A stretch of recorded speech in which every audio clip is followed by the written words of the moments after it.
বিশ্ব ক্রিকেটের সব রকম আপডেট পাওয়ার জন্য আমাদের চ্যানেলটিকে আজই সাবস্ক্রাইব করে রাখুন। বেঙ্গালুরুর ইনিংসের তৃতীয় ওভারে বল করছিলেন হর্ষিত রানা। তার প্রথম বলটি খেলার সময় ক্রিজের বাইরে ছিলেন বিরাট।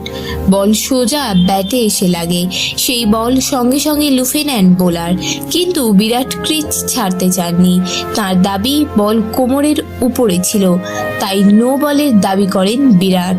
রিভিউ নেওয়ার ইঙ্গিত করেন, যদিও মাঠের আম্পায়ারেরা রিভিউ নেন নিজে থেকেই। নো বল কিনা তা নিশ্চিত হতে চান তারা। তৃতীয় আম্পায়ার দেখেন বিরাটের কোমরের নিচেই রয়েছে বল, ফলে নো বল দেননি তিনি। মাঠের আম্পায়ারের সিদ্ধান্তই বহাল থাকে, তাতেই রেগে যান বিরাট। খেলা শেষে সাংবাদিক বৈঠকে টপলি বলেন, নিয়মের যে ফাঁক আছে সেটা ঢাকতেই এই বিষয়গুলো আনা হচ্ছে। যে ঘটনা ঘটলো সেটা আগে কেউ ভাবেনি। কোহলি ক্রিজের বাইরে ছিল, সেই সময় বল ওর কোমরের থেকে উঁচুতে ছিল।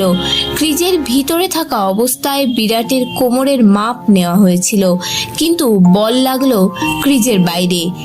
এখানেই নিয়মের একটা ফাঁক আছে।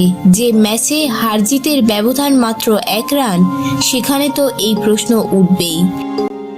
ভিডিওটি ভালো লেগে থাকলে বাংলার ক্রিকেট চ্যানেলটিকে অবশ্যই সাবস্ক্রাইব করে দিন।